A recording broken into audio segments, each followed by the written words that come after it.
Bismillahirrahmanirrahim. This is Muhammad Anwar, Director of Anwar Nursing Coaching Academy. Today we will start a new topic and it's about pharmacology. Pharmacology 2, Semester 4, BSN.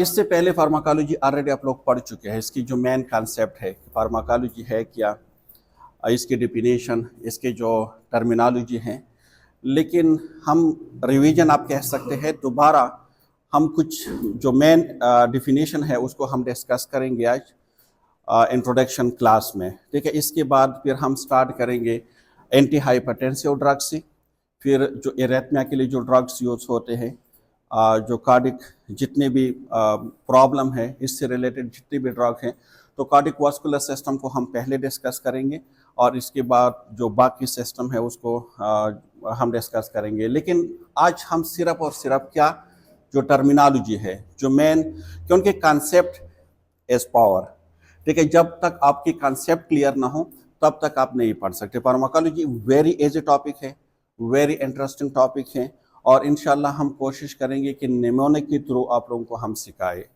Pharmacology बहुत ज़्यादा importance है आजकल। क्यों पता है? आप लोग अक्सर सुनते हैं ना, नर्स प्रैक्टिशनर एक न्यू जॉब डिस्क्रिप्शन में ऐड हुआ है, जो एक्ट है वो भी पास हुआ है कि अगर आपने मास्टर किया हो, इसके बाद एक स्पेसिफिक कोर्स अरेंज किया जाएगा फॉर 6 मंथ और 1 ईयर। अगर वो आप कर लोगे तो after that you will be able to do independently practice.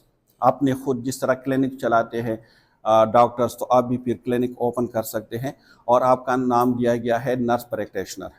तो इसके लिए फार्माकोलॉजी की जो नॉलेज है वो आपके पास होनी चाहिए विदाउट फार्मा। इसके अलावा लोगों के एक्सपेक्टेशन भी बहुत ज़्यादा होते हैं आपसे घर में, ठीक है। अक्सर लोग मेडिसिन लेकर आते हैं आपसे कि मेडिसिन किस चीज़ के लिए यूज़ होते हैं।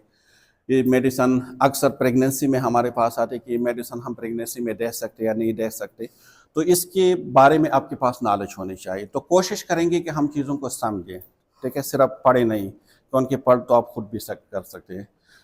सो कुछ बेसिक डिफिनेशन है। सबसे पहले क्या है कि व्हाट इज अ फार्माकोलॉजी। ये फार्माकोलॉजी क्या है? क्या दो वर्ड से बना हुआ है ना, फार्मा एंड लॉजिस। फार्मा का मतलब क्या है? द साइंस ऑफ मेडिसिन, ठीक है। और मेडिसिन की जो स्टडीज है उसको हम कहते हैं फार्माकोलॉजी। अब मेडिसिन में हम क्या क्या स्टडीज कर सकते हैं कि इस मेडिसिन के पहले तो हम ये जानने की कोशिश करेंगे कि मेडिसिन और ड्रग सेम चीज़ है या नहीं, ठीक है।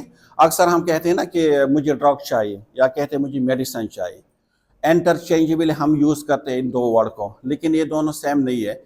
तो फार्माकोलॉजी का मतलब क्या है कि इसमें हम स्टडीज करते हैं किस चीज़ के बारे में? मेडिसिन के बारे में। लेकिन किस मेडिसिन की किस चीज़ के बारे में? कि इस मेडिसिन की यूज़ क्या है, इसके इफेक्ट क्या है, ठीक है, इसके साइड इफेक्ट क्या है, इसके एडवर्स इफेक्ट क्या है, इसके इंडिकेशन क्या है, इसके कंट्रा इंडिकेशन क्या है। देख, एक और आसान चीज़ मैं आपको बता दूं मेडिसिन को याद करने के लिए। जब हम खुद क्लिनिकल साइड पे थे एंड दैट टाइम, आपको पता है जब हम डिप्लोमा कर रहे थे एंड दैट टाइम ये जो सब्जेक्ट है ना, इट वाजंट इंक्लूड और करिकुलम।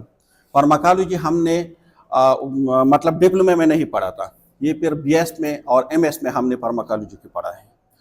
सो हम, क्योंकि हमारा अपना एक आप कह सकते हैं कि इंटरेस्ट था कि हम इसके बारे में सीखे, तो हम क्या करते थे कि जब भी हम किसी पेशेंट को मेडिसिन लगा देते, फॉर एग्जांपल कोई भी इंजेक्शन है, इंजेक्शन ऑक्सीडेल या जो भी है, या जैसे आपके घर में मेडिसिन होते हैं ना, कोई भी मेडिसिन आपके घर में होंगे, जैसे आप लोग जाएंगे आज तो आप देख लेना, अगर केलामॉक्स के पैकेट भी पड़े, कोई भी मेडिसिन आपके घर में होंगे, इसके अंदर एक आपको एक प्रिस्क्रिप्शन मिलेंगे, एक आप कह सकते हैं ना कि उसमें 3 चीज़ें बहुत इंपॉर्टेंट होते हैं, आप उसको देख सकते हैं। पहले ये कि उसमें इंडिकेशन देख लें कि इंडिकेशन क्या है।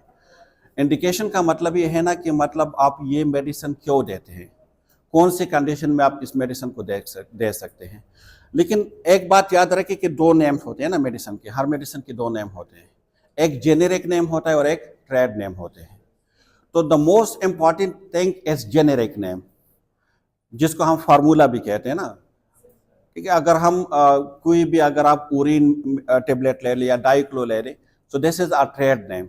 लेकिन अगर आप इसके नीचे देख ले तो एक और नेम लिखा होगा डाइक्लोपेनिक, डाइक्लोपेनिक सोडियम, डाइक्लोपेनिक पोटाशियम, आइब्रोब्रूपिन, पैरासीटामोल, जिस तरह पेनाडाल टेबलेट आते हैं ना, पेनाडाल। तो इसमें कितने टाइप है पेनाडाल में, लेकिन उसका जेनेरिक नेम एक ही होगा, पैरासीटामोल। तो आपने वो जेनेरिक नेम को देखना है कि जेनेरिक नेम है क्या, फिर आपने इसके इंडिकेशन को देखने हैं। आपके पास एक रजिस्टर होनी चाहिए और उसमें आपने लिखने हैं कि पैरासीटामोल की इंडिकेशन क्या है। तो ये पैरासीटामोल जहां भी होंगे ना, उसकी वही इंडिकेशन होंगे। फॉर एग्जांपल एंटीपायरेटिक है और एनर्जेसिक है, मतलब पेन में हम दे सकते हैं और फीवर में हम दे सकते हैं। फिर इसके बाद एक और चीज होता है कंट्रा इंडिकेशन, उसी उसमें। तो कंट्रा इंडिकेशन का मतलब क्या है, जो इंस्ट्रक्शन शीट होते हैं ना उसमें लिखे होते हैं। कंट्रा इंडिकेशन का मतलब यह है कि ये मेडिसिन कौन से हालात में आप नहीं दे सकते। तो नीचे दिए होंगे, प्रेगनेंसी में नहीं दे सकते, फॉर एग्जांपल अगर मना है तो, या उसमें होंगे कि अगर कोई रीनल फेलर के साथ है उसमें नहीं दे सकते, या हेपेटिक कोई प्रॉब्लम है उसमें नहीं दे सकते। ठीक है, तो उसको कहते हैं कंट्रा इंडिकेशन।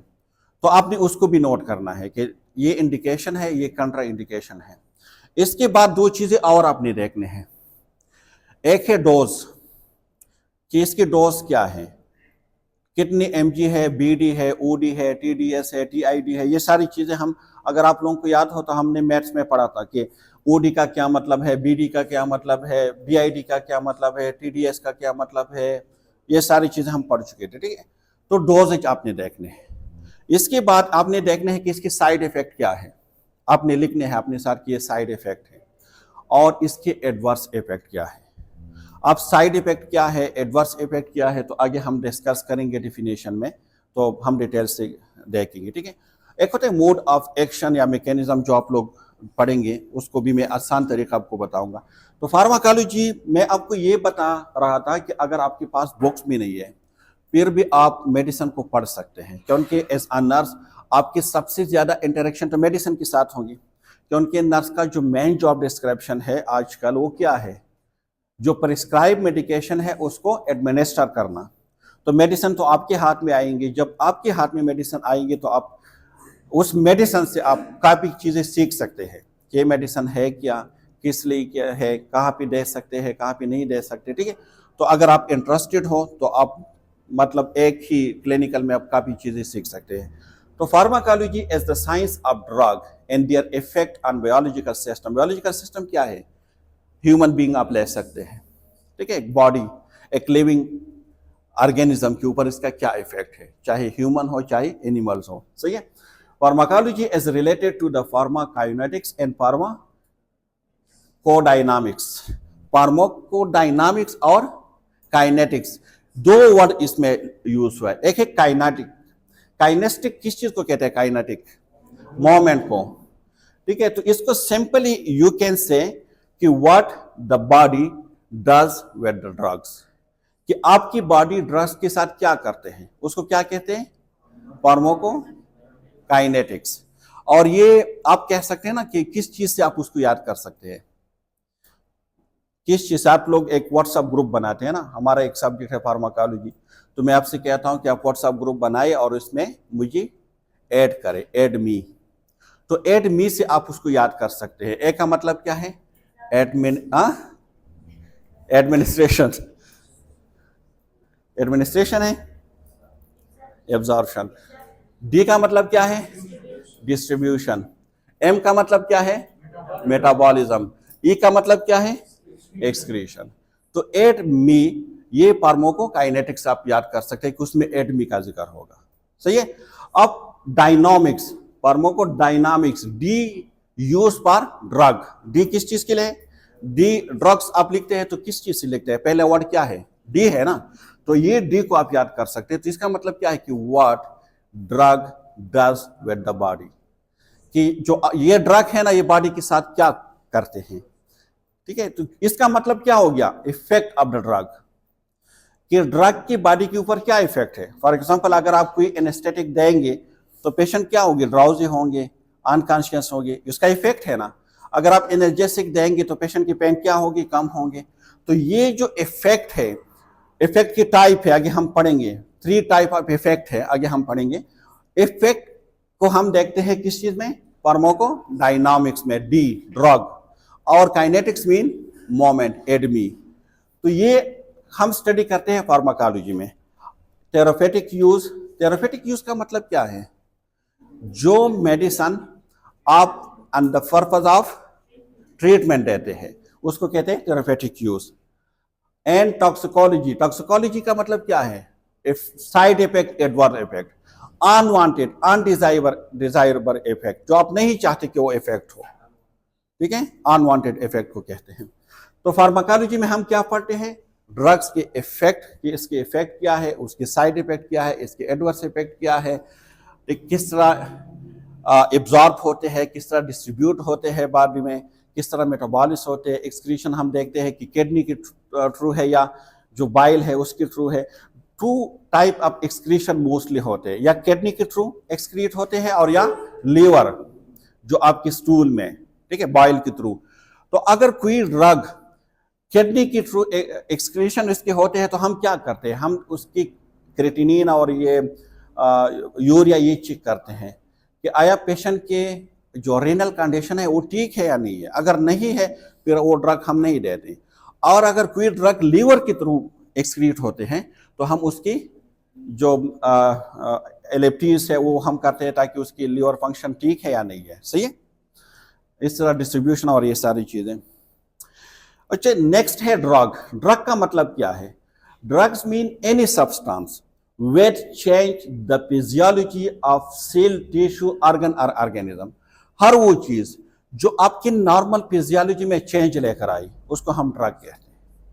इसका पर्पस ये नहीं है कि मतलब आप ठीक करें या हम जो है ट्रीटमेंट की बेस पे दे दें, नहीं, आपकी फिजियोलॉजी में चेंज लेकर आई, ये ड्रग है। अक्सर लोग आते हैं ना, मतलब लोग चर्च पीते हैं तो ये क्या है? ड्रग है ना, क्योंकि आपकी जो नॉर्मल फिजियोलॉजी है उसमें चेंज लेकर आते हैं। सही है। आप एक सिंपल और भी कह सकते हैं ना, हम कहते हैं कि ये पेशेंट जो है ये ड्रग इब्यूज है। आप लोगों ने ये ड्रग इब्यूज का लफ्ज सुना होगा, मेडिसिन इब्यूज का लफ्ज आपने सुना नहीं होगा, क्योंकि मेडिसिन हम किसी खास डोज, ठीक है, कैलकुलेटेड डोज में हम लेकर आते हैं, हम पेशेंट को दे देते हैं for the purpose of treatment. लेकिन ड्रग में कोई डोज नहीं होते। Over dose of medicine is also called drug. नलबीन क्या है? मेडिसिन है ना, हम पेशेंट को देते हैं सीवियर पेन में, या अगर आप ऐसा एनेस्थेटिक भी आप उसको यूज कर सकते हैं, एनाल्जेसिक में हम मोस्टली देते हैं। लेकिन अगर आप उसको ओवर डोज करेंगे, बार बार देंगे, तो इससे क्या होगा कि पेशेंट एडिक्ट होगा, फिर हम उसको ड्रग कहते हैं। समझ में आ रही है आपको? ड्रग हर उस सब्सटेंस को कहते हैं जो आपकी नॉर्मल फिजियोलॉजी में चेंज लेकर आए।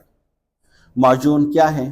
ड्रग है ना आपकी नॉर्मल। लेकिन अगर आप किसी खास डोज में उसको कैलकुलेट करते हैं और खास पर्पस के लिए देते हैं तो फिर हम उसको मेडिसिन कहते हैं। सही है। तो ड्रग, हर मेडिसिन जो है it can be a drug. सही है। मेडिसिन क्या है? व्हेन एवर अ ड्रग, मैंने पहले कहा कि मेडिसिन ड्रग में से हम वो करते हैं ना, is formulated into a suitable dose for prevention, cure, diagnose of a disease in a proper dose। जब ड्रग को एक खास डोज में आप फॉर्मुलेट करते हैं, और मेडिसिन को हम क्यों देते हैं आगे हम डिस्कस करेंगे, लेकिन उसका 3 मेन पर्पस है। या तो हम देते हैं प्रिवेंशन के लिए, लाइक वैक्सीन। वैक्सीन क्या है? हम उस पेशेंट को देते हैं जिसको डिजीज नहीं होती है ना, प्रिवेंशन के लिए। या डायग्नोस के लिए, आप कहेंगे डायग्नोस के लिए किस तरह कौन से मेडिसिन हम डायग्नोस के लिए देते हैं? टीबी के लिए मॉन्टेक्स टेस्ट आते हैं, यहाँ पे हम इंजेक्शन लगा देते हैं, फिर हम उसके ऊपर जो है स्कर बनाते हैं, 72 आवर तक हम उसको ऑब्जर्व करते हैं। अगर वहाँ पे कोई रिएक्शन हो जाए, कोई चेंजेस आ जाए, तो एट्स मीन के उसको ट्यूबरक्लोसिस है। इसके अलावा आप लोगों ने सीटी स्कैन देखे होंगे। सीटी स्कैन में 2 टाइप के सीटी स्कैन होते हैं। कहते हैं कि CT scan with contrast. So contrast क्या एक डाई है, मेडिसिन है, हम दे देते हैं, कलर है कि कहाँ कहाँ तक ये पहुँचते हैं, जहाँ पे ब्लॉकेज है उससे आगे नहीं जाते। तो this is use for diagnosis. और भी बहुत है, हम इवन कि हम पेंसिलिन भी लगाते हैं, तो अक्सर डॉक्टर लिखते हैं ना कि गेव इंजेक्शन पेंसिलिन या सेफ्रोक्सोल जो भी है आफ्टर 80 एस आफ्टर टेस्ट डोज, ATD जो लिखते हैं ना, आफ्टर टेस्ट डोज के टेस्ट डोज क्या है, डायग्नोज करते हैं ना किस पेशेंट को पहले से इसके बारे में एलर्जी है या नहीं है। और तीसरा क्या है, ट्रीटमेंट के लिए जो एंटीबायोटिक हम देते हैं या एंटीवायरल जो हम देते हैं, एनर्जेसिक जो हम देते हैं, एंटीपायरेटिक जो देते हैं, तो क्यों, for the purpose of treatment. तो अगर आप उसी ड्रग को इन 3 पर्पस के लिए यूज करें, या प्रिवेंशन के लिए यूज करें, या डायग्नोसिस के लिए यूज करें, या फॉर द ट्रीटमेंट के लिए यूज करें, और किसी खास डोज में उसको कैलकुलेट कर लें कि उसको 100 mg देने हैं, 50 mg देने हैं, 1000 mg देने हैं, तो उसको कहते हैं मेडिसिन। सही है। नेक्स्ट क्या है, डोज। डोज किसको कहते हैं, जो हमने फार्मूलेटेड की बात की ना, उसको क्या कहते हैं, dose. Dose mean the amounts of medicine taken. अक्सर आप देखते हैं ना कि लिखे होते हैं कि अगर जब आप मेडिसिन देते हैं तो कहते हैं कि 500 mg दे रही, या कहते हैं 1000 mg यानी 1 ग्राम। तो ये क्या है, डोज। डोज उस अमाउंट को कहते हैं जो आप ले लेते हैं, उसको क्या कहते हैं, डोज। एक है doses form. Doses form, doses form का मतलब ये है ना कि आपके पास जो मेडिसिन अवेलेबल होते हैं 3 फॉर्म में अवेलेबल होते हैं। फिजिकल फॉर्म की अगर हम बात करें, टेबलेट कौन से फॉर्म में है, सॉलिड फॉर्म में है। सही है। इन्फ्यूजन कौन से फॉर्म में है, लिक्विड फॉर्म में है। और इसके अलावा ऑक्सीजन कौन से फॉर्म में है, गैसेस फॉर्म में है। तो 3 फॉर्म है मेडिसिन के, या सॉलिड फॉर्म में होंगे या लिक्विड फॉर्म। सॉलिड फॉर्म में और भी आते हैं ना, पाउडर इंजेक्शन जो आते हैं, या पाउडर की जो सिरप आते हैं, जितनी भी एंटीबायोटिक सिरप आते हैं ना, मोस्टली पाउडर फॉर्म में आते हैं। एमॉक्सेल है या किलामॉक्स है या जितनी विडेट है, जितनी भी है, फिर इसमें हम लिक्विड को डाल देते हैं, पानी डाल देते हैं और दोनों को मिक्स कर देते हैं तो लिक्विड बना देते हैं। सही है। तो इसको कहते हैं डोजेज फॉर्म। तो ये 3 टाइप के डोजेज फॉर्म होंगे मेडिसिन के। एक होते हैं ना ओवर द काउंटर ड्रग, हम कहते हैं OTC। इसके बारे में जो हमारी कॉन्सेप्ट है ना, वो कंप्लीटली चेंज है। OTC मेडिसिन हम उसको कहते हैं जिस पे परसेंटेज नहीं होते, ठीक है, तो कि पे ले लेते हैं, कहते हैं OTC मेडिसिन, लोकल मेडिसिन हम उसको कहते हैं। OTC का मतलब ये नहीं है। ओवर द काउंटर ड्रग का मतलब ये है कि वो मेडिसिन जिसको खरीदने के लिए डॉक्टर की प्रिस्क्रिप्शन की जरूरत नहीं होती। आप मेडिकल स्टोर जाते हो, आप कहते हो मुझे ये मेडिसिन दे दे, और आपको दे देते हैं, उसको कहते हैं OTC मेडिसिन। लाइक एनर्जेसिक जो ड्रग्स हैं, या एंटीपायरेटिक, पेनाडाल के लिए तो प्रिस्क्रिप्शन की जरूरत नहीं होती ना, कि नहीं आप लिख कर लेकर आए। पाकिस्तान में तो किसी चीज के लिए प्रिस्क्रिप्शन की जरूरत नहीं है। नलबीन भी आपको आसानी से मिल सकते हैं, इवन कि मॉर्फिन यहाँ पे अवेलेबल नहीं है वो, वरना वो भी आसानी से आपको मिल सकते हैं। तो OTC का मतलब वो ड्रग। बाकी अगर आप जाएंगे जो फॉरेन कंट्रीज में कहीं भी, इवन कि मैं सऊदी अरब की आपको बात बता दूं, वहाँ पे हमारे भाइयों है, अक्सर वो बीमार होते, मुझे बता देते हैं, मैं उसको लिख कर दे देता हूँ। वो कहते हैं ये थोड़ी मिलेंगे वहाँ पे, वो नहीं दे देते। ठीक है, जब तक आपके पास डॉक्टर की प्रिस्क्रिप्शन नहीं होती। वो सबसे पहले आपसे पूछेंगे मुझे कोई प्रिस्क्रिप्शन दिखा दे कि डॉक्टर ने उसको एडवाइस की है। लेकिन यहाँ पे तो सब्जी वाले के पास भी टमाटर कम और RNA टेबलेट ज़्यादा मिलेंगे। सही है। तो मतलब ये है कि OTC ड्रग का मतलब वो ड्रग जिसके लिए डॉक्टर की प्रिस्क्रिप्शन की जरूरत नहीं होती। क्लियर। फिर क्या है, एनाल्जेसिक।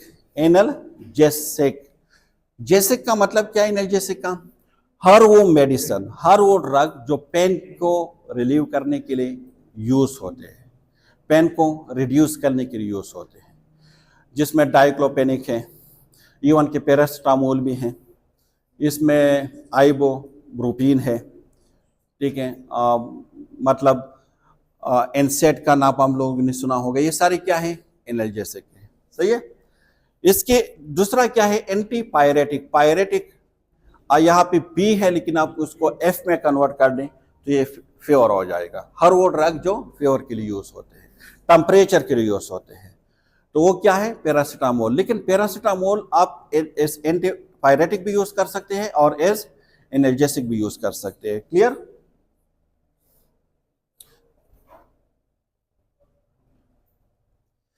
यहां तक क्लियर है। फिर क्या है, फार्माकोडायनामिक्स ऑलरेडी हम डिस्कस कर चुके हैं कि mean the mechanism by which the drug its effect, dynamics mean drugs effect की बात हो रही है। For example, how aspirin work is energetic. हम कहते हैं ना कि आप एस्पिरिन ले लें, आपकी पेन खत्म हो जाएगी। किस तरह खत्म हो जाएगी? मतलब एस्पिरिन आपकी बॉडी में ऐसी कौन सी चेंजेस लेकर आते हैं जिसकी वजह से आपके जो पेन है वो खत्म हो जाते हैं, तो उसको कहते हैं इफेक्ट। क्या है? और what the drug does with body. It's mean the action of the drugs and mechanism of action. उसको हम स्टडी करते हैं फार्माकोडायनामिक्स से। और pharmacokinetics means the movement of the drugs in the body, absorption, distribution and biotransformation is also mean metabolisms and excretion. It's mean what body does with the drug. ADME से आप उसको याद कर सकते हैं, absorption, distribution, metabolism and excretion. Already हम discuss कर चुके हैं। अच्छा, ड्रग सोर्सेज, ये ड्रग कहां से आते हैं? एक क्वेश्चन ये भी है ना कि ड्रग आते कहां से है, किस तरह ये ड्रग बनते हैं, इसके सोर्स क्या है। सोर्स का मतलब क्या है? ओरिजिन, जहां से आप ये चीज आते हैं। हम कहते हैं ना इस पानी, ये पानी कहां से आते हैं, उसके ओरिजिन क्या है। तो इसी तरह जो ड्रग हम यूज करते हैं ना, ये ड्रग कहां से आते हैं, तो इसको कहते हैं सोर्स। तो ड्रग सोर्स का मतलब क्या है? The origin of the drug natural है या सेमी सिंथेटिक है या सिंथेटिक। सिंथेटिक मींस जो आप बना देते हैं लेबोरेटरी में, तो या तो नेचुरल होते हैं, नेचुरल जो प्लांट से हम अक्सर ले लेते हैं ना, या जो एनिमल से हम लेते हैं, लाइक इंसुलिन। इंसुलिन क्या है? इंसुलिन तो उससे बनते हैं ना। एक होता है सेमी सिंथेटिक। सेमी सिंथेटिक मतलब ये है कि नेचुरल है लेकिन उसमें कोई चेंजेस, मॉडिफिकेशन हम कर देते हैं और उससे हम मेडिसिन बना देते हैं। और एक है प्योरली सिंथेटिक, जो केमिकल से हम बनाते हैं। ठीक है। So natural source of the drugs are क्या है? प्लांट है, मिनरल्स है, एनिमल्स है एंड माइक्रोब्स है। अब माइक्रोब से किस तरह बन सकते हैं? एंटीबायोटिक किससे बनते हैं? माइक्रोब से बनते हैं। इसी तरह वैक्सीन किससे बनते हैं? माइक्रोब से बनते हैं। ठीक है। एनिमल से कौन से हो सकते हैं? इंसुलिन। अच्छा, मिनरल से क्या है? मिनरल से किस तरह बना सकते हैं मेडिसिन? विटामिन कहां से आते हैं? आयरन कहां से आते हैं? ये सारी क्या है? मिनरल से। प्लांट से क्या है? प्लांट से आप मुझे बता सकते हो? मॉर्फिन, पेलोकार्फिन, डेजेक्सिन जो यूज होते हैं मोस्ट कॉमनली एरेथमिया के लिए। ठीक है, तो वो कहां से आते हैं जी?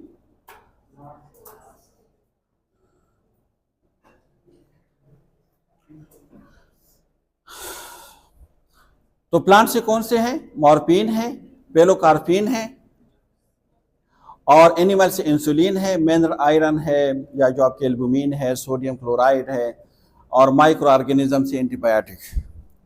तो ये सोर्स है। क्या है? सोर्स। एक और टर्मिनोलॉजी है आयनो,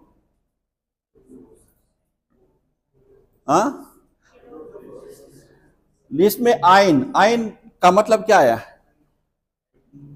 आयनोटोपोरोसिस का मतलब क्या है? आयन का मतलब क्या है? जो चार्ज होते हैं ना, जिसके ऊपर चार्ज होते हैं। इसका मतलब यह है कि कोई कुछ ऐसी टेक्निक जिसमें हम इलेक्ट्रिक करंट है उसको यूज करते हैं to deliver a medicine to decrease inflammation, pain, muscle spasm, swelling, oedema. इसके एक एग्जांपल क्या है? आप लोगों ने ECT सुना होगा, है ना, जो साइकाट्रिक पेशेंट को देते हैं, इलेक्ट्रो कन्वर्जन थेरापी जिसको कहते हैं। पुष्टों में लोग कहते हैं ना कि शाटूनोवाला का ही सुना होगा आप लोगों ने।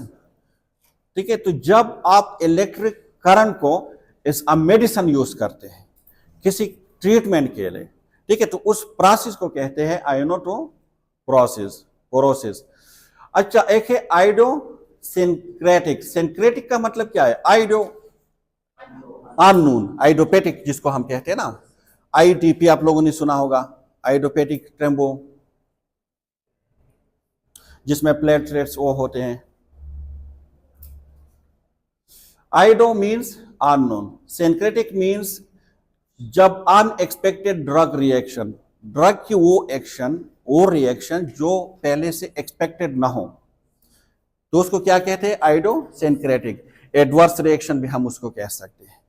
मतलब अगर ट्रामाल है ना, ट्रामाल, तो इससे नाउजिया वोमिटिंग हो सकते हैं, दिस इज एक्सपेक्टेड।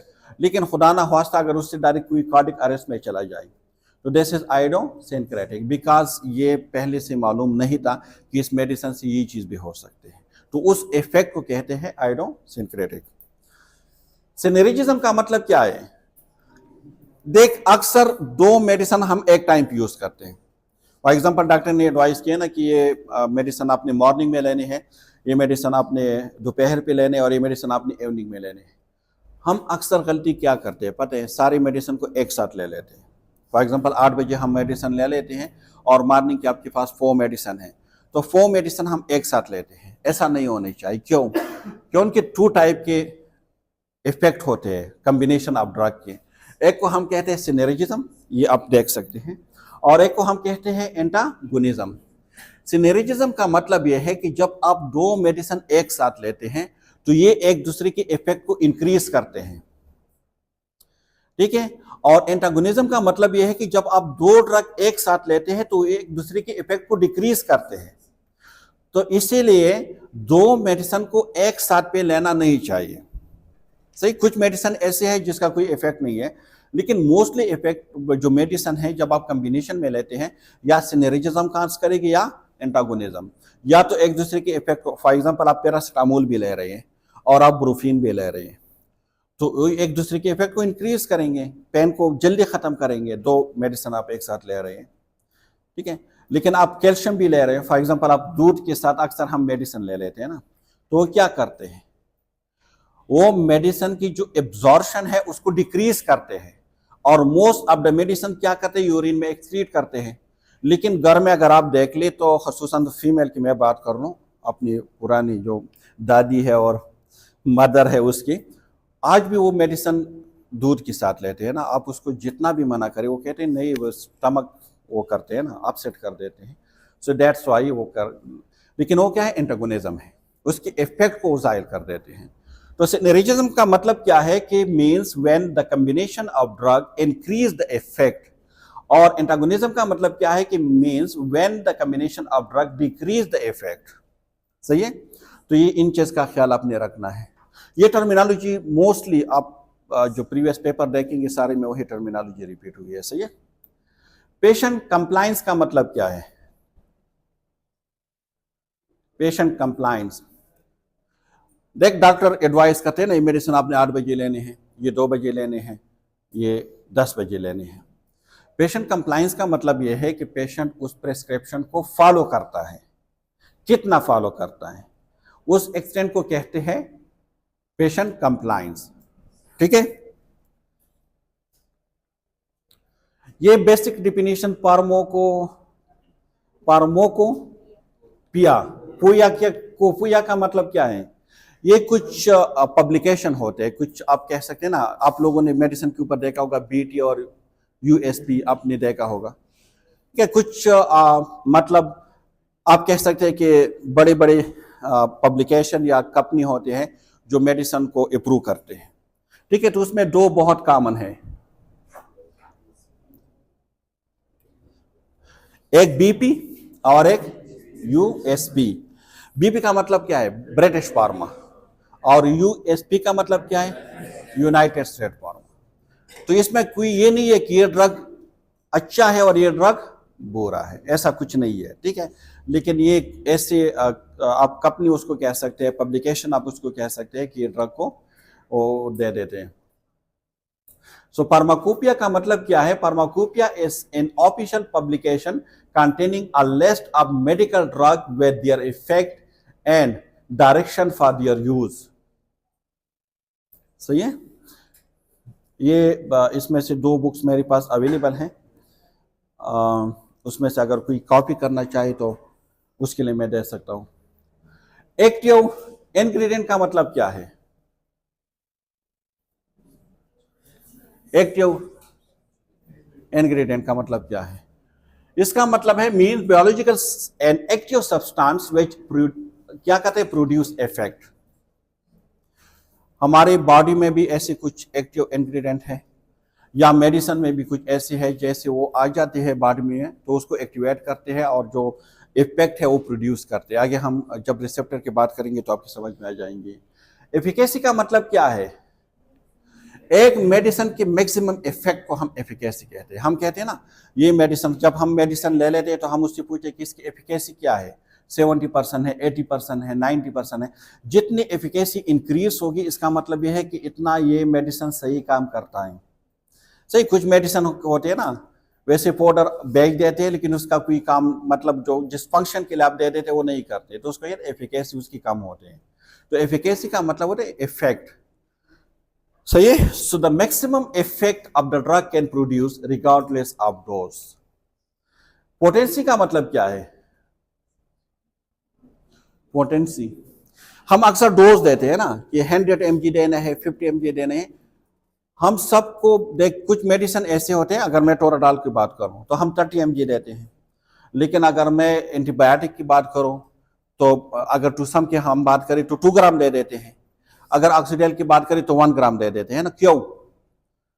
होना तो यही चाहिए कि अगर मुझे अगर टूसम 2 ग्राम चाहिए तो होना ये चाहिए था कि टोराडाल भी मुझे 2 ग्राम चाहिए था। ये 30 mg क्यों?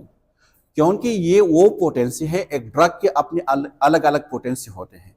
एक ड्रग कितने डोज में मैक्सिमम इफेक्ट को दे सकते हैं, ठीक है। तो कुछ ड्रग 30 mg पे देंगे वो इफेक्ट, कुछ वो इफेक्ट 1 ग्राम पे देंगे, कुछ वो इफेक्ट 2 ग्राम पे देंगे, तो उसको कहते हैं पोटेंसी। तो ये जो डोज हम कैलकुलेट करते हैं ना on the base of potency, ठीक है। तो पोटेंसी का मतलब क्या है कि means amount of drug that is needed to produce a given effect. जिस तरह मैंने कहा ना, टोराडाल के लिए मुझे 30 mg चाहिए, वो पेन को खत्म कर देगा। लेकिन अगर मैं ट्रामाल की बात करूं तो मुझे 100 mg चाहिए। सही है, समझ में आ रही है पोटेंसी? बायो अवेलेबिलिटी का मतलब क्या है? सिंपली मैं आपको बता दूं, देख जो ड्रग हम ले लेते हैं ना, फॉर एग्जांपल आप कोई ड्रग ले लेते हैं, कोई भी ड्रग आप ले लें, आप निविडेट ले लेते हैं, सेप्रोफ्लॉक्सासिन 500 mg, लेकिन जैसे आप ले लेते हैं ना ओरली, फॉर एग्जांपल, तो ये स्टमक में जाते हैं, कुछ वहाँ पे डिस्ट्रॉय होते हैं, फिर इंटेस्टाइन में आते हैं, वहाँ से कुछ एब्जॉर्ब हो जाते हैं, कुछ वहाँ से जो है यूरिन के थ्रू एक्सक्रीट होते हैं, फिर ब्लड में आते हैं, ब्लड में फिर लीवर में आते हैं, लीवर में डिटॉक्सिफिकेशन होते हैं, कुछ वहाँ पे डिस्ट्रॉय होते हैं। तो जो आपके टारगेट सेल है ना, वहाँ पे जब पहुँचते हैं तो ये 500 नहीं पहुँचते, वहाँ पे 100 mg पहुँचेंगे या 20 mg पहुँचेंगे या 200 mg पहुँचेंगे। तो जो टारगेट सेल को जो ड्रग वहां पे अवेलेबल होते हैं, जो पहुंचते हैं, जो एंड होते हैं, उसको कहते हैं बायो अवेलेबिलिटी। समझ में आ गई बात? So bioavailability is the degree of drug to which are the proportions of drug that is available to the site of action or a target tissue to produce the desire effect. वही बात जो मैंने बता दी। सही है। अब है half life. Half life का मतलब क्या है? फॉर एग्जाम्पल, ड्रग अवेलेबिलिटी की हमने बात की ना, जो टारगेट सेल है वहां पे 10 बजे, सुबह 10 बजे वहां पे जो ड्रग पहुंचे है वो है 100 mg/ml। सही है। ऑफ 3 बजे 3 PM ये 50 mg/ml रह गया, ठीक है। तो ये हाफ, इसको कहते हैं हाफ लाइफ। हाफ हो गया ना, जब वो अवेलेबल ड्रग आपकी बॉडी में उसकी जो अमाउंट है हाफ हो जाए, मतलब हाफ एक्सक्रीट हो जाए और हाफ स्टिल मौजूद है, उसको कहते हैं हाफ लाइफ। और हाफ लाइफ के थ्रू ही हम डिसाइड करते हैं कि मेडिसिन हमें ओडी देनी है, ये मेडिसिन हमने बीडी देनी है, ये मेडिसिन हमने टीडीएस देनी है। फॉर एग्जांपल, अगर कोई मेडिसिन है इसके हाफ लाइफ 6 आवर है, 6 आवर, तो ये टोटल कितने आवर में एक्सक्रीट हो जाएंगे? 12 आवर्स में ना। तो मतलब ये मेडिसिन हम कितने टाइम देंगे? 2 टाइम। बीडी ना टोटल 24 आवर होते हैं, 12 आवर में उसका इफेक्ट खत्म हो जाता है बॉडी में, तो आप 2 टाइम देंगे। लेकिन एक मेडिसिन है जिसकी हाफ लाइफ 12 आवर है, तो ये कितने आवर्स में बॉडी से सारे मतलब एक्सक्रीट हो जाएंगे? 24 में। तो उसको हम क्या देंगे? ओडी। समझ में आ रही है ना? इसी तरह अगर एक ड्रग है जिसके हाफ लाइफ 4 आवर है, तो ये कितने आवर में खत्म हो जाएंगे? 8 आवर में। तो हम कितने टाइम में मेडिसिन देंगे? 3 टाइम। तो ये जो मेडिसिन डोज हम डिसाइड करते हैं ना, on the base of half life करते हैं। अगर हमें हाफ लाइफ का आइडिया नहीं है तो हम नहीं दे सकते। आपने देखा होगा कुछ इंसुलिन हम ओडी देते हैं, कुछ इंसुलिन हम बीडी देते हैं, कुछ इंसुलिन हम मतलब हर कहानी के बाद देते हैं, हर कहानी से पहले देते हैं। तो ये इन हाफ लाइफ के ऊपर इसका डिपेंड होता है। समझ में आ रही है आप? कुछ मेडिसिन ऐसे होते हैं जिसके हाफ लाइफ 24 आवर है, तो इसका इफेक्ट कितने आवर में खत्म हो जाएंगे? 48। तो हम क्या कहते हैं कि एक दिन छोड़ के नेक्स्ट दिन देना है। या हम अक्सर कहते हैं ना, विटामिन D3 का नाम आप लोगों ने सुना होगा, वीकली हम 1 देते हैं। क्यों? उसके हाफ लाइफ की वजह से। तो ये जो मेडिसिन हम देते हैं ना डोज, ये हाफ लाइफ के बेस पे हम दे देते हैं। सही है जी। अच्छा, प्रोफिलाइटिक ड्रग्स या एजेंट उस ड्रग को हम कहते हैं जो पहले से हम देते हैं ताकि एक डिजीज काज ना हो। फॉर एग्जांपल, अगर कोई अक्सर हमारे पास आते हैं वायरल इन्फेक्शन के साथ, हम फिर भी उसको एंटीबायोटिक दे देते हैं। या अगर किसी पेशेंट के सर्जरी प्लान है कि कल उसकी सर्जरी होने है, कोई इन्फेक्शन नहीं है, नॉर्मल सर्जरी उसके होने हैं, ठीक है, हार्निया की सर्जरी होने है फॉर एग्जांपल, हम उसको पहले से एंटीबायोटिक देते हैं। क्यों? क्योंकि पहले से हम उसको दे देते हैं ताकि उसको इन्फेक्शन ना हो बाद में। तो इसको कहते हैं प्रोफिलाइटिक एजेंट, प्रोफिलाइटिकल या prophylactic is any drug that prevent disease or illness from occurring, like vaccine. Vaccine भी उसमें आप कह सकते हैं। वैक्सीन हम क्यों देते हैं? जब किसी पेशेंट को डिजीज होते हैं, नहीं होते हैं ना, पहले से दे देते हैं ताकि डिजीज आकर ना हो। ये तो फार्माकोकाइनेटिक्स की बात हो रही है। ये एब्जॉर्प्शन है, डिस्ट्रीब्यूशन है, ठीक है, और एक्सक्रीशन है। अच्छा, side effect and adverse effect, I think this is the last 1 or 2 slide is remaining, I think so. Side effect and adverse effect, देख स्लाइड से पहले मैं आपको बता देता हूं साइड इफेक्ट का मतलब क्या है। एक होता है इफेक्ट और एक उसके साथ होता है साइड इफेक्ट। मतलब यह है कि पहले से मालूम है ना, साइड पे खड़ा है, तो side effect is unwanted effect. एक चीज याद रखिए, कोई भी नहीं चाहता कि ये इफेक्ट हो, लेकिन some time it's also therapeutic effect भी हो सकता है। कभी कभार हम कोई मेडिसिन इसलिए देते हैं क्योंकि हम चाहते कि उसका साइड इफेक्ट हो। साइड इफेक्ट देने के लिए हम कोई मेडिसिन दे देते हैं। सही है? जब बच्चे यूरिन करते हैं ना बेड पे, ठीक है, तो उसके लिए हम मुख्तलिफ मेडिसिन दे देते हैं, लेकिन उसमें हम एक सिरप आते हैं एंटी एलर्जिक, स्टेंजार के नाम से, वो भी हम दे देते हैं। क्यों? उसका साइड इफेक्ट ये है, ठीक है, फिर वो बेड पे यूरिन नहीं करते। या कभी कभार हमारे पास पेशेंट आते हैं जो एजुकेशन प्रॉब्लम के साथ, अर्ली एजुकेशन के साथ, हम उसको एंटी डिप्रेशन मेडिसिन दे देते हैं। क्यों? एंटी डिप्रेशन मेडिसिन की साइड इफेक्ट ये है कि वो एजुकेशन डिले करते हैं। एपेक एक सिरप आते हैं, एपेक, वो नाजिया और वोमिटिंग काज करते हैं। तो जब हमारे पास पेशेंट आते हैं विद पॉइजनिंग, तो हम उसको एपेक सिरप देते। एपेक सिरप का साइड इफेक्ट ये है कि वो वोमिटिंग काज कर देते हैं। या कभी कभार हम अगर पेशेंट आते हैं, इवन हम उसको ट्रामाल भी लगा देते हैं ताकि वो वोमिटिंग, नाजिया और वोमिटिंग करे। तो कभी कभार हम मेडिसिन को साइड इफेक्ट को हम एज अ थेरेपेटिक इफेक्ट भी यूज कर सकते हैं। लेकिन एक चीज याद रखें कि साइड इफेक्ट हमेशा नोन होंगे। क्या होंगे? नोन होंगे, एक्सपेक्टेड होंगे, लेकिन मोस्टली अनडिजायरेबल होंगे। और एक है adverse effect.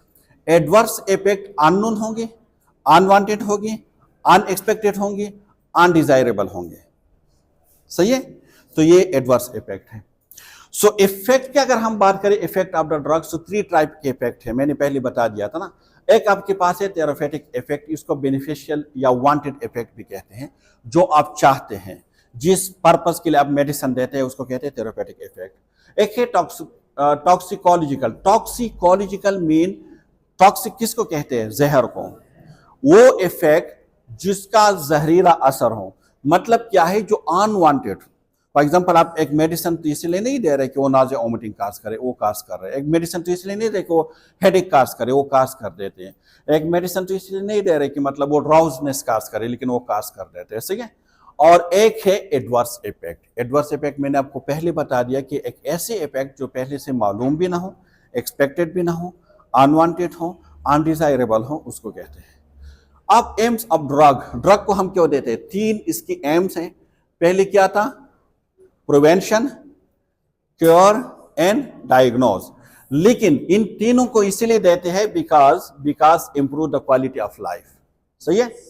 Side effect unwanted, unintended effect occur at a normal desired dose related to pharmacological property। एक बात याद रखिए कि effect, side effect, adverse effect ये सब एक नॉर्मल डोज के साथ आएंगे। ऐसा नहीं है अगर आपने कोई मेडिसिन ज्यादा डोज में दे दी तो आप उसको साइड इफेक्ट या एडवर्स इफेक्ट फिर नहीं कह सकते। फॉर एग्जांपल अगर 100 mg आप दे रहे हैं किसी ट्रीटमेंट के लिए, उसी 100 mg में इफेक्ट भी आप काउंट करोगे, इसमें साइड इफेक्ट भी और एडवर्स इफेक्ट भी। ऐसा नहीं है कि 100 mg को अगर आपने 1 ग्राम कर दी तो ऑटोमेटिकली फिर तो उसका इफेक्ट भी एडवर्स इफेक्ट हो जाएगा। सही है। नॉर्मल डोज की बात हो रही है। An adverse effect any unwanted, unexpected or dangerous reaction to a drug. ये जो चीज है ना, ये अनवांटेड तो दोनों है, एडवर्स भी है और साइड इफेक्ट भी है। लेकिन जो मेन डिफरेंस है between the side effect and adverse effect is unexpected, because the side effect is expected and the adverse effect is unexpected. Clear? ये दोनों के बीच डिफरेंस है। ये साइड इफेक्ट है और ये एडवर्स इफेक्ट है। साइड इफेक्ट क्या है? Can be both therapeutic and harmful. मैंने पहले बता दिया ना कि साइड इफेक्ट को हम एज थेरेपेटिक भी यूज कर सकते हैं और नॉन थेरेपेटिक भी यूज कर सकते हैं, यानी हार्मफुल। बट एडवर्स इफेक्ट हमेशा इट्स जनरली अनडिजायरेबल। हम कभी भी एडवर्स इफेक्ट को एज थेरेपेटिक यूज नहीं करते। क्लियर? दूसरा क्या है? It's generally do not hinder the main effect of the drug. For example, हमें पता है ना कि ट्रॉमाल की वजह से नॉजिया वोमिटिंग होते हैं, तो क्या हम ट्रॉमाल देना स्टॉप कर देते हैं? नहीं कर देते ना, ग्रेविनेट उसके साथ लगा देते हैं। हमें पता है कि इंजेक्शन सेप्ट्रोक्सोन की वजह से नॉजिया हो सकते हैं या वोमिटिंग हो सकते हैं, तो क्या हम ट्रीटमेंट को स्टॉप कर देते हैं? नहीं स्टॉप करते, हैंडल नहीं करते। लेकिन अगर खुदा न ख्वास्ता किसी को रिएक्शन हो जाए, जिसको हम रिएक्शन कहते हैं, एडवर्स रिएक्शन हो जाए, so it can handle the main effect of the drug. हम उस मेडिसिन, उस ट्रीटमेंट को वहाँ पे स्टॉप कर देते हैं। इवन हम उसको बता देते हैं कि नेक्स्ट टाइम आपने ये मेडिसिन नहीं लेने हैं। आप जब भी डॉक्टर के पास जाओगे आपने उसको बताने हैं कि इस मेडिसिन से मुझे रिएक्शन है। एडवर्स रिएक्शन, एडवर्स इफेक्ट वाली ट्रीटमेंट को हम स्टॉप कर देते हैं। सही है। फिर क्या है? It's expected but adverse effect is unexpected. मैंने पहले बता दिया कि ये मेन डिफरेंस है इसमें। 4 नंबर पे क्या है कि side effect are mild and self resolve. Side effect mild होते हैं और घर पे ही अपनी बेड ही पे रिजॉल्व होते हैं। हम उसके लिए फर्दर ट्रीटमेंट या हॉस्पिटलाइजेशन नहीं करते। लेकिन जो एडवर्स इफेक्ट है वो डेंजरस होते हैं और उसके लिए फर्दर ट्रीटमेंट की जरूरत होती है, हॉस्पिटलाइजेशन की जरूरत होती है। सही है। क्लियर? 5 नंबर पे क्या है कि इट्स आकर एट नॉर्मल डोज। दोनों एडवर्स इफेक्ट इज आल्सो आकर in normal dose and side effect will also आकर इन अ नॉर्मल डोज। दोनों नॉर्मल डोज पे आएंगे। लेकिन अनएक्सपेक्टेड और एक्सपेक्टेड की बात है, डेंजरस और माइल्ड की बात है, तो ये उसमें मेन डिफरेंस है। क्लियर? अच्छा, एक बेसिक यूज ऑफ ड्रग हम क्यों देते हैं, इसकी मेन यूज क्या है? एक है डायग्नोस के लिए, मैंने आपको पहले बता दिया। टीबी की हमने बात की, ठीक है, हमने सिटी स्कैन की बात की। प्रिवेंशन के लिए हम देते हैं जितनी भी वैक्सीन आता है या कंट्रासेप्टिव जो हम देते हैं ताकि प्रेगनेंसी ना हो, prevent the pregnancy, so it's mean prevention के लिए हम देते हैं। सप्रेशन के लिए या कंट्रोल, फॉर एग्जांपल इंसुलिन हम क्यों देते हैं? ताकि आपके ब्लड शुगर कंट्रोल में हो या सप्रेस हो, कम हो। ट्रीटमेंट के लिए देते हैं, फॉर एग्जांपल एंटीबायोटिक, ये ट्रीटमेंट के लिए देते हैं। अच्छा, अब जो मेडिसिन है ना वो इस तरह खुद बहुत काम नहीं करते हैं। उसके लिए क्या चाहिए?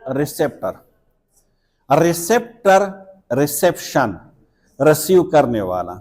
जब तक ड्रग रिसीव नहीं होते हम उसको नहीं कह सकते। देख, रिसेप्टर आपके पास क्या है? प्रोटीन नेचर एक पेप्टाइड है, मैक्रो प्रोटीन से बना हुआ होता है, ठीक है। अब उसमें स्पेसिफिसिटी होते हैं। अब 2 टाइप की चीजें होते हैं। एक को हम कहते हैं रिसेप्टर में 3 चीज, एफिनिटी, स्पेसिफिसिटी, इंट्रिंसिक एक्टिविटी, ये तीन चीज आप याद रखें। एफिनिटी का मतलब क्या है जी? बाइंडिंग कैपेसिटी, कि एक ड्रग में बाइंडिंग की कैपेसिटी हो कि वो इस चीज के साथ बाउंड हो सके। फॉर एग्जांपल मैग्नेटिस आप लोगों ने देखा है, क्या कहते हैं उसको, उसके साथ कौन सी चीज अटैच होते हैं? ये अगर हम बात करें ओड के, उसके साथ अटैच होंगे, प्लास्टिक उसके साथ अटैच होंगे नहीं, क्योंकि उसमें एफिनिटी नहीं है, ठीक है। लेकिन अगर हम स्टील की बात करें तो उसके साथ अटैच होते हैं, क्योंकि उसमें एफिनिटी होते हैं, बाउंडिंग कैपेसिटी होती है उसमें। इसके एक मैं आपको बता देता हूं। फॉर एग्जांपल ये हमारे पास एक रिसेप्टर है, ये क्या है? एक रिसेप्टर है, सही है। अब देख, या इस ये क्या है? एक रिसेप्टर है। तो आपकी जो मेडिसिन है उसमें अगर दो तीन क्वालिटीज होनी चाहिए। अगर दो क्वालिटीज है तो उसको हम एंटागोनिस्ट कहते हैं, अगर तीन क्वालिटी है तो उसको हम एगोनिस्ट कहते हैं, ठीक है। ये क्या है? रिसेप्टर है।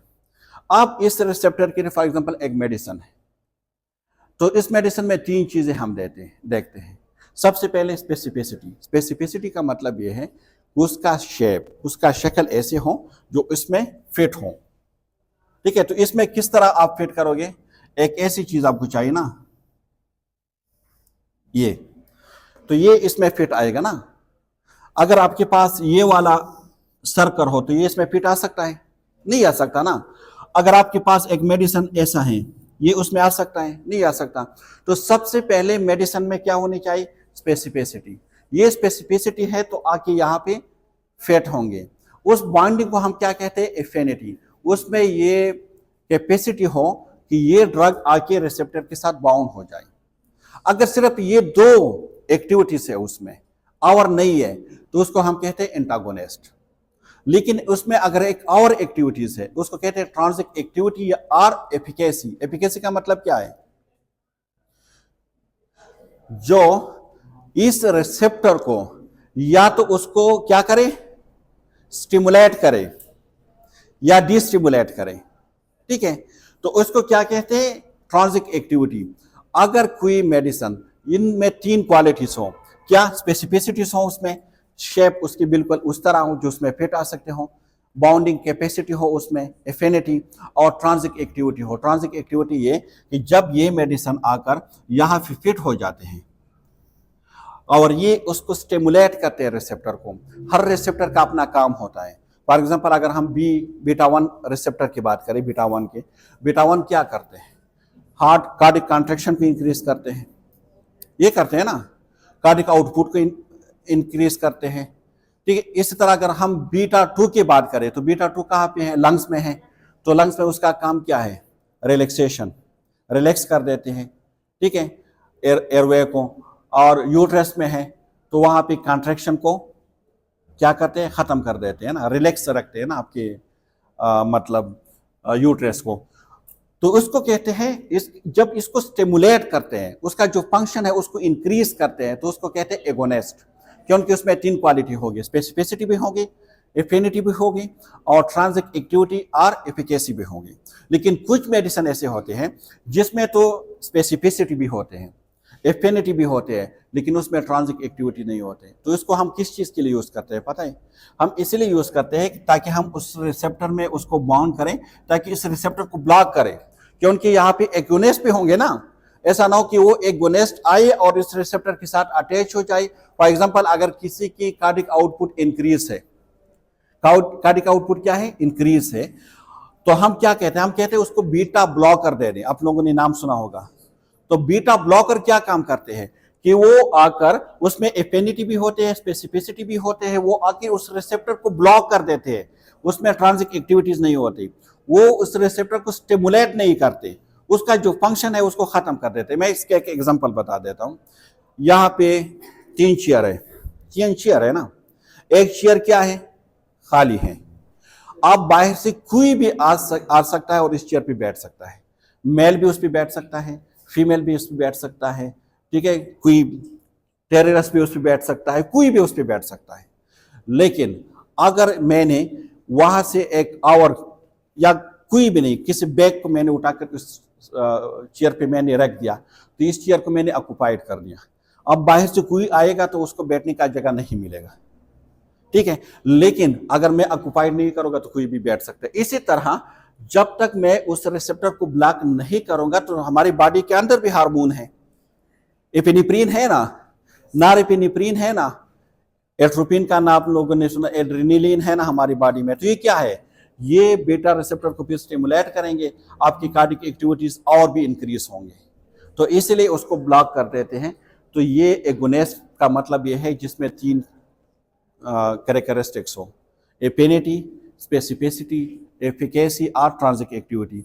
अगर उसमें ट्रांजिक एक्टिविटी या एफिकेसी मिस है तो हम उसको एंटागोनिस्ट कहते हैं। तो एगोनिस्ट एंटागोनिस्ट आपके समझ में आए, क्योंकि आगे हम एडिनर्जिक और कोलिनर्जिक और ये ड्रग हम पढ़ेंगे ना, तो उसमें आपकी ये टर्मिनोलॉजी बहुत काम आएगी कि हम यही कहेंगे कि एगोनिस्ट। जब भी हम एगोनिस्ट की बात करेंगे, आपका मतलब, इसका मतलब ये होगा कि हम वो इफेक्ट चाहते हैं जो उस रिसेप्टर का है। बीटा 1 रिसेप्टर का इफेक्ट क्या है, कॉन्ट्रैक्शन। अगर देख एक चीज याद रखें, हम कहते हैं ना बीटा ब्लॉकर, अगर इस कॉन्सेप्ट को आप नहीं समझोगे ना, ये बहुत डेंजरस है। फॉर एग्जांपल एक पेशेंट है आपके पास 6 मंथ प्रेगनेंसी के साथ, ठीक है, आप उसके बीपी भी इंक्रीज है, आप उसको दे देते हैं बीटा ब्लॉकर। तो और कौन सा बीटा ब्लॉकर दे देते हैं, अनसेलेक्टेड बीटा ब्लॉकर, ठीक है। अब आपने तो ठीक है कि अनसेलेक्टेड बीटा ब्लॉकर दे दिया तो उसने बीटा 1 को ब्लॉक कर दिया। जब बीटा 1 ब्लॉक कर दिया तो उसकी बीपी डिक्रीज होंगे, लेकिन वो इसके साथ बीटा 2 को भी ब्लॉक करेगा। बीटा 2 का काम क्या है यूट्रस में, कि यूट्रस को रिलैक्स रखना। जब आपने उसको ब्लॉक किया तो यूट्रस क्या होगी, कॉन्ट्रैक्ट होगी। तो कॉन्ट्रैक्ट होगी तो क्या हो जाएगी, बेबी डिलीवर हो जाएंगे, प्रेगनेंसी खत्म हो जाएगी, एबॉर्शन भी काज कर सकते हैं। तो देख, जब तक आप उस कॉन्सेप्ट को नहीं समझोगे, आप बहुत ज्यादा पेशेंट को डेंजरस पे डालोगे। एक और एग्जांपल मैं आपको बता देता हूं। आपके पास एक पेशेंट आते हैं with the complain of SOB, बहुत ज्यादा एसओबी है उसको, ठीक है।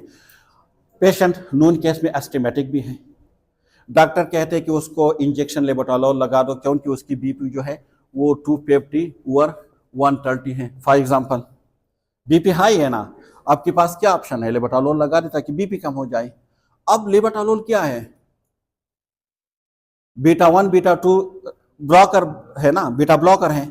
अब ठीक है कि उसने तो हार्ट में बीटा 1 ब्लॉक कर दिया, जब बीटा 1 ब्लॉक हो गया तो कॉन्ट्रैक्शन, कार्डिक कॉन्ट्रैक्शन कम हो गई।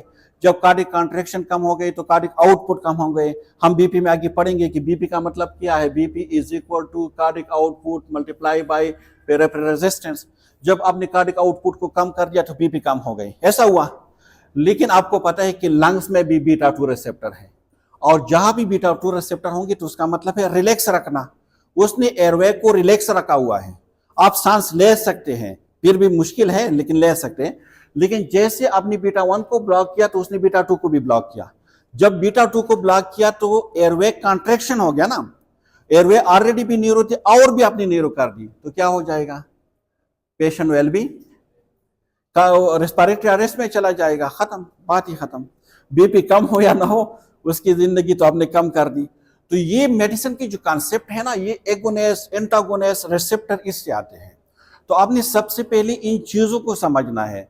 जब आपकी समझ में आ जाएंगे कि इस रिसेप्टर का ये काम है, इसी तरह अल्फा हमारे पास है, अल्फा 1 अल्फा 2, आप लोग की M1 M2 N1 N2 5 तक हमारे पास रिसेप्टर है, जिसमें एसिटाइल कोलिन काम करते हैं, कुछ पे एपिनेफ्रिन नॉरएपिनेफ्रिन काम करते हैं। सो डोंट वरी, इंशाल्लाह हम उसको डिस्कस करेंगे एक एक को, किस रिसेप्टर का ये काम है, इस रिसेप्टर को ये काम है।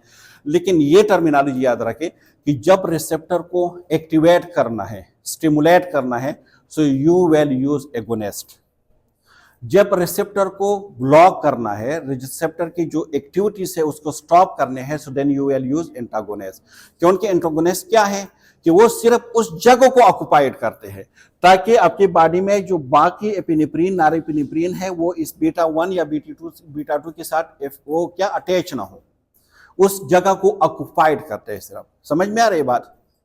फॉर एग्जाम्पल ये आप देख सकते हैं ना, इससे मैंने यूएसबी निकाली हुई है, तो ये जगह खाली है, ठीक है। इसके अंदर आप कुछ भी डाल सकते हैं, लेकिन अगर मैं इसके अंदर यूएसबी की जगह कोई ऐसे कवर डाल दूं कि उसमें यूएसबी ना हो, लेकिन मैंने उसको क्या कर दिया, क्लोज कर दिया, सही है। तो मतलब यही था इसमें कि रिसेप्टर क्या है, मेडिसिन रिसेप्टर के बगैर काम नहीं करता, ये बात याद रखें, सही है।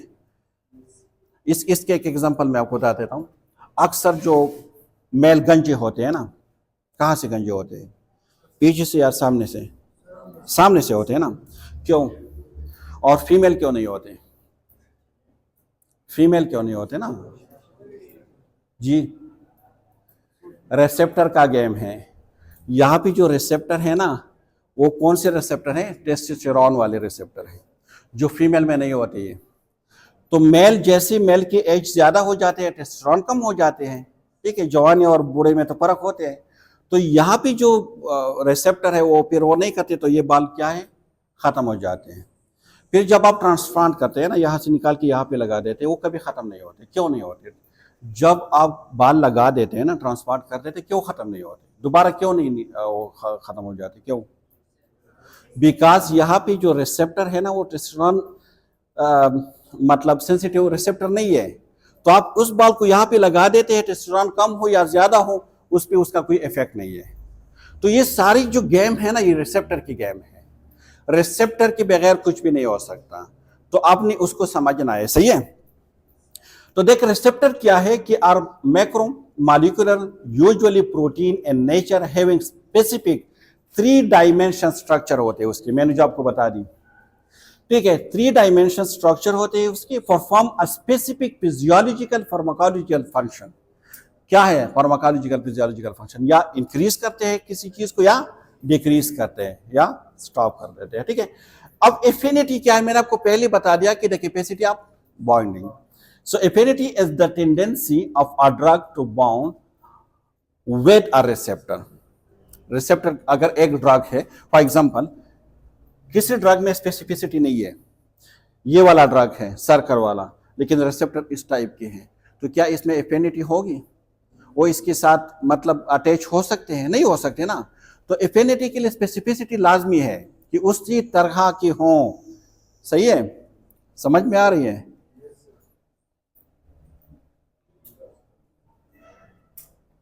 जी? एगोनिस्ट हमने डिटेल से डिस्कस कर दिया कि एगोनिस्ट एजेंट और drug having affinity as well as efficacy are called agonist. देख, इसमें स्पेसिफिसिटी की बात उसने नहीं की, सिर्फ 2 चीजें बता दी, लेकिन 3 चीजें होते हैं एगोनिस्ट में। एफिनिटी, देख एफिनिटी के लिए तो स्पेसिफिसिटी लाजमी है ना, स्पेसिफिसिटी नहीं होंगी तो एफिनिटी नहीं आ सकते, ठीक है। आप फीमेल के साथ कब बैठ सकते हो? जब आपकी शक्ल उसकी तरह हो, स्पेसिफिसिटी लाजमी है। जब स्पेसिफिसिटी नहीं है, आप उसके साथ नहीं बैठ सकते। इसी तरह एक ड्रग की भी सबसे पहले स्पेसिफिसिटी है, स्पेसिफिसिटी के बाद आप एफिनिटी पे जाते हैं, सही है। और एफिकेसी, एफिकेसी का मतलब यह है कि जो उसका इफेक्ट है उसको इंक्रीज करे। Antagonist drug having affinity and specificity but लेकिन एफिकेसी आर कॉल्ड एंटागोनिस्ट। अब factor affecting by drug absorption. अब जो ड्रग हम लेते हैं ना, उसकी एब्जॉर्प्शन पे कौन से ऐसे फैक्टर है जो उसका इफेक्ट है, कौन से फैक्टर हैं जो उसके इफेक्ट को डिक्रीज या इंक्रीज करते हैं? सबसे पहले क्या है, pH of the stomach.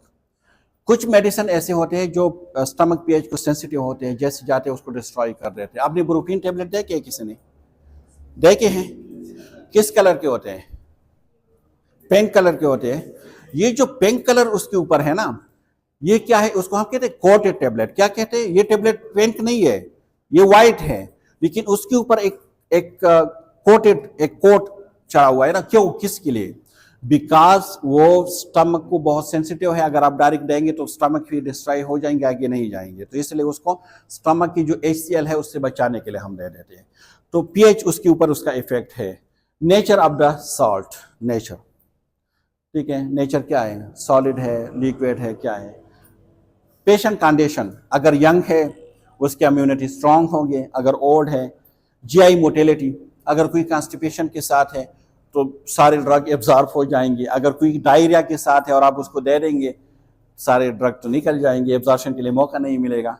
Molecular size, antibiotic, हम कहते हैं ना नेगेटिव एंटीबायोटिक पे मेडिसिन काम करते, पॉजिटिव पे नहीं करता, ये कहते हैं ना, क्यों? जो नेगेटिव के जो बैक्टीरियाज होते हैं उसकी जो पूरिन है वो बहुत ज़्यादा स्मॉल होते हैं। कुछ मेडिसिन ऐसे होते हैं जो उसका साइज क्या होते हैं, बड़ा होता है, तो उस पूरिन से आगे नहीं गुजरते क्योंकि सिलवाल होते हैं ना उसमें, तो डेट्स वाई हम कहते हैं उसके ऊपर काम नहीं करना। वास्कुलरिटी, वास्कुलरिटी तो जानते हैं ना आप लोग, गाढ़ापन, केमिकल नेचर, कंसंट्रेशन, कंसंट्रेशन का मतलब क्या है, 1 ml में कितने अमाउंट में एक मेडिसिन है। हम कहते हैं ना 20 mg for ml, 100 mg for ml, तो 100 ml फॉर ml कि 20 mg फॉर ml से ज़्यादा कंसंट्रेशन है, तो जितना ड्रग ज़्यादा कंसंट्रेशन में होगी ज़्यादा इफेक्ट होगा उसका। फिजिकल फॉर्म, फिजिकल फॉर्म तो आप जाते हैं 3 फॉर्म है, ठीक है। तो it was all about the today lecture, सही है जी। हमने आज सिर्फ इंट्रोडक्शन को पढ़ा, कुछ टर्मिनोलॉजी को हमने डिस्कस कर दिया कि मेन टर्मिनोलॉजी क्या है, और इसके बाद नेक्स्ट क्लास में हम स्टार्ट करेंगे फॉर द कार्डियोवास्कुलर सिस्टम से।